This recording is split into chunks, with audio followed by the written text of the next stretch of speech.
Bem-vindo ao canal Top Ações. Hoje nós vamos falar de duas ações que o Barsi vem comprando. Será que vale a pena? Deixa o like nesse vídeo, ajuda ele a chegar a mais pessoas e também considere aí se inscrever no canal para não perder mais vídeos. E começando com a Auren Energia, a empresa que o Barsi gosta bastante, né? Antiga CESP, ele vem comprando em 2022 a Auren, tá? E essa empresa fez aquela reorganização toda e deu uma queda significativa e nós vemos o resultado começando a se recuperar. A receita operacional líquida nós não devemos olhar tanto, pelo menos não um número assim cheio, porque vai estar aqui os preços da energia bagunçando tudo, né? A crise hídrica afetou tudo aqui, a comercializadora muda a receita, né? Então aqui não está os custos também ficaram maiores, então é melhor ver o EBITDA. Quando a gente olha o EBITDA, a gente vai ver essa queda aqui, mas também tem os ajustes, então melhor ver o EBITDA ajustado, aí sim a gente vê um aumento de 202,5%, né? De 164 para 497, dá um salto significativo o EBITDA. Esse EBITDA nada mais faz do que refletir, né, a melhora da crise hídrica aqui na hidrelétrica, também a melhora na eólica, inclusive com a entrega de novos projetos, então olha só como saltou bastante, e a própria comercialização, que acaba também refletindo aqui a forma como a empresa atua aqui na venda, na compra e venda de energia, vai refletir o andamento aqui da eólica e da hidrelétrica. Também tem as eliminações, que também faz parte daqui. A forma como a empresa demonstra que os resultados às vezes não é tão nítida assim, mas a gente consegue ver uma bela de uma melhora na hídrica e na eólica. A gente consegue ver aqui as frentes pelo EBITDA, né? Tínhamos 165, aí melhora aqui a geração hidrelétrica, melhora a geração eólica, melhora a comercialização, reflexo novamente aqui desses dois pontos, né? E no pipeline aqui tem ainda ativos, inclusive vão ser entregues, e ela chega com o novo EBITDA ajustado aqui, tá? Então a gente dá uma olhada na crise hídrica aqui, ó, deu uma bela de uma melhorada esses 2 meses aqui, próximo aqui da garantia física, né? Geração aqui atingindo números excepcionais, e olha como é que estava antes, né? Bem abaixo aqui. Então uma bela de uma melhorada aqui nos ativos hídricos, e nos ativos eólicos também está tranquilo, né? Um belo momento aqui a empresa passando com a entrega de novos ativos também, tá? Então, tanto eólica quanto a hidrelétrica indo bem. E vale destacar que o portfólio aqui da Auren 3 já está aqui 90% contratado até 2026, tá?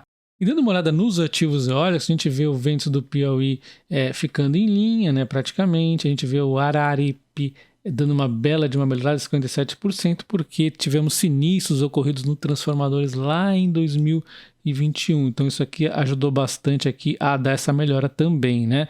E nós temos o vento do Piauí, que foi entregue e agora dá esse belo incremento aqui, né? Fazendo então a produção aqui melhorar pra caramba de geração em 79% aqui acontecendo de trimestre a trimestre, né? Ano a ano, na verdade. Então você vê que a empresa está evoluindo muito aqui na geração eólica, e na hídrica a crise hídrica vai indo embora.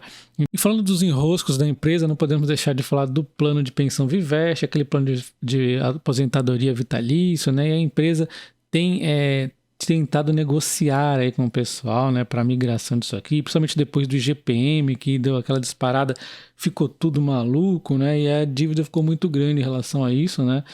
E a gente tem, então, algum pessoal migrando, 18% eles conseguiram fechar já aqui, tá? Esse primeiro plano de migração desembolsou aí 326 milhões, mas já se livrou desse problema aqui, 18%. Agora falta o restante, né, para resolver o que vai fazer. Então isso aqui ainda pode nos dar alguma dorzinha de cabeça, eventualmente aí um trimestre ou outro, mas por enquanto aqui tranquilo, né?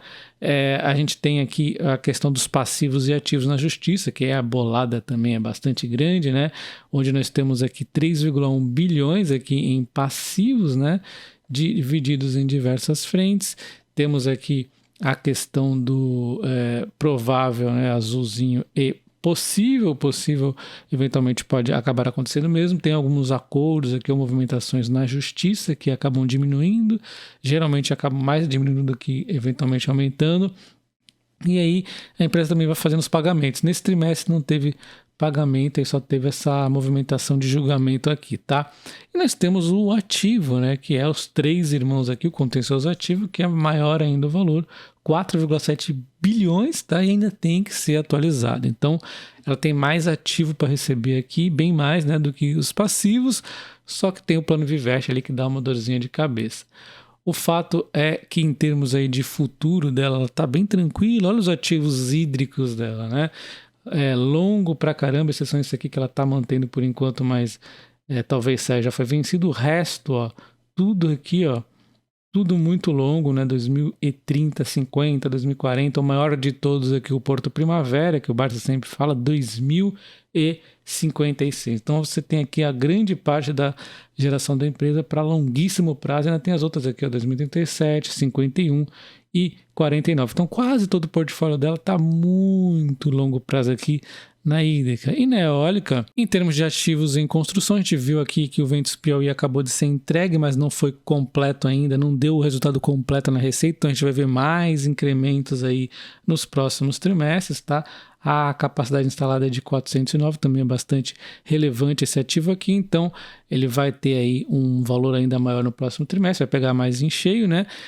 E no pipeline da Auren nós temos aqui a Sol do Piauí, que é energia solar aqui para 2023, 48 de capacidade, a Jaíba 500 em 2024, a Hélios 1210 faseada aqui em 2024 a 2026, então vai demorar um pouquinho mais, mas ela é muito significativa e é muito interessante uma empresa ter essas três fontes que elas se complementam, né? A hídrica eventualmente tem a crise hídrica, a solar funciona melhor aí de dia, a eólica melhor de noite, eventualmente tem um problema no vento ou na chuva, uma complementa a outra e uma faz o hedge natural aí da outra, tá? E nós temos também a hídrica levando a empresa a ter este tipo de crescimento aqui na sua produção aqui, tá? Então a gente vai ver que ela vai saltar de 2.659 lá no segundo trimestre para 4.867 em 2024/26 aí, quando ela termina aquela solar lá. E a geração solar cada vez ganhando mais peso aí,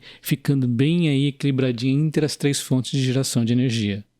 Quando a gente fala de cotações, a CESP vinha caindo muito antes de fazer essa transformação toda aí, entrando os ativos eólicos, né, e tudo mais aí com a Votorantim, e as ações ainda caíram mais, né? Caíram aqui, hoje estão com menos 12%, chegaram a cair mais. Esse fundinho aqui eu acho interessante, que ela bate várias vezes, é que ela respeita, né? O 13,80 aproximadamente. Quando caiu abaixo, até teve uma dificuldadezinha de subir, mas várias vezes aqui ela fecha acima, né? Então, assim, eu acho interessante. Esses dias ela estava de novo aqui nesse valor, né? E agora está aí a 14,67, mas não está tão longe, né? Se você ver aqui o que ela já subiu, foi 6%. A Auren, então, ela está meio aqui que estabilizada. O que a gente tem para frente na Auren 3? De positivo, temos o fim da crise hídrica já acontecendo. Temos as eólicas sendo entregue, tem mais ainda para ser. Nós temos os contratos longos, né, muita previsibilidade e no pipeline novos projetos aí, principalmente no solar aí que vai crescer. Nós temos o plano Vivest que pode dar uma dorzinha de cabeça. Nós temos também os passivos na justiça que também podem dar alguma dorzinha de cabeça, mas já está aí meio que previsto, né, provisionado e tudo mais.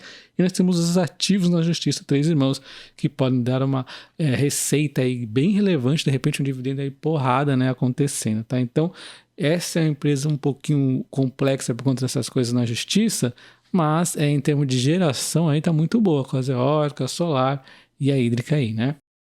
E agora, vindo aqui na minha planilha exclusiva para membros, onde eu tenho aqui o preço teto dessas ações da Auren 3 para 2024, tá? Assim, eu tenho a previsão dos dividendos dela para 2023, deve ficar em torno de 4,5, 4 alguma coisa, mas eu gosto de pensar como preço teto um ano que ela está um pouco mais estável, né? Então, assim, sendo bem pés no chão, um yield de 7,2 na Auren 3, tá? Seria aqui 1,03 corrigido pela inflação nesse período aí, obviamente, nos daria um preço teto de 17,17, uma margem, então, de 17%.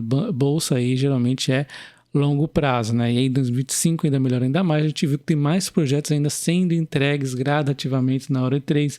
A gente tem aqui um preço justo pelas corretoras de 59% e quase 60% aqui de margem, tá? E agora falando da Klabin, vocês devem se lembrar que no fim de julho, né, o Barsi falou que estava aproveitando desconto, os bons fundamentos da Klabin, estava comprando bastante, era uma das favoritas dele, né?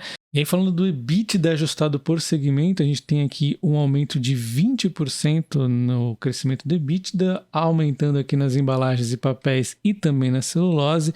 É importante a empresa ter essas duas atuações, que a celulose celulose hoje está em alta, ainda se mantendo em alta, os resultados são bons. Ela tem essa ameaça aí, com a crise mundial aí podendo acontecer, principalmente na Europa, já vou comentar, pode sim impactar, mas ela tem aqui para aguentar as pontas papel e celulose, papel e embalagem. E no futuro, com a concorrência aumentando, papel e embalagem também pode decair um pouco, né? É um setor que vem crescendo mais agora pós-pandemia e a demanda tende a se ajustar um pouco mais, né? Então, é interessante ela ter as duas frentes de atuação, é muito legal isso. A gente tem aqui a dívida dela, né, o momento que ela vai investindo para conseguir resultados no futuro e os resultados começam a aparecer, o endividamento vai caindo, né? Então tá uma dívida aí controlada, né, abaixo aí do que a média dela no passado. Ela pode, com agora o Puma 2 aí entrando, melhorar ainda mais e aí, de repente, fazer um novo projeto aí de investimento mais promissor ainda, né? A gente vê o ROI, o retorno aqui sobre o investimento dela, espetacular, de 19,3, né? Assim, que retorno é esse, né? Muito bom. E nós temos o projeto Puma, né? Que já tem aí a primeira máquina em operação no fim de agosto de 2021 e a segunda máquina, né? Ainda mais relevante, está prevista aí para o segundo trimestre de 2023. Esse projeto aqui é bem relevante em investimento, 12,9 bilhões, no meio do caminho até sofreu uma atualização para aumentar, né, chegando a esse quantia aqui, e ele tende a realmente melhorar bastante a empresa aí, mas a empresa também tem aí sua dificuldade, né? A Klabin espera que o quarto trimestre seja melhor, então observe isso, que o quarto trimestre também vai ser ainda muito forte, mas vê fraqueza na Europa em 2023, tá?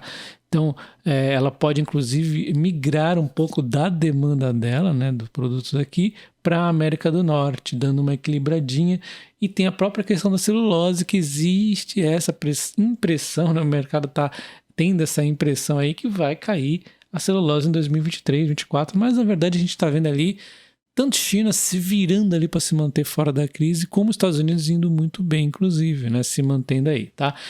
Então a gente vê aqui a celulose, né, oscilando, né, mas desde aqui de abril, mais ou menos, ela vem em queda, já caiu aí deste topo aqui de abril até hoje 30%, ela até deu uma acelerada na queda novamente aqui, mas a Klabin também teve sua queda aqui, né, do topo dela até, eu nem vou pegar o fundo máximo, até esse topo aqui que ela bateu várias vezes, é 42%, e o preço que ela está agora é 30,7%. Então ainda é uma queda significativa. Vamos pegar o último ano, a gente vê que o Barça ele vem comprando aqui ao fim de julho, vamos pegar a média aqui de julho, né, mais ou menos aqui, assim, vamos supor que ele esteja comprando aqui, então ele já conseguiu aí 12,5% de alta, mas assim, é alta, mas será que é tanto assim? Será que tá cara? Ainda não, né? A gente pegar esse fundo aqui que eu tinha traçado como excelente, e aí foi um momento até que eu andei falando que você estava vendendo put para comprar ainda a preços menores e não deu, né? Esse é o risco das puts, às vezes elas não são exercidas,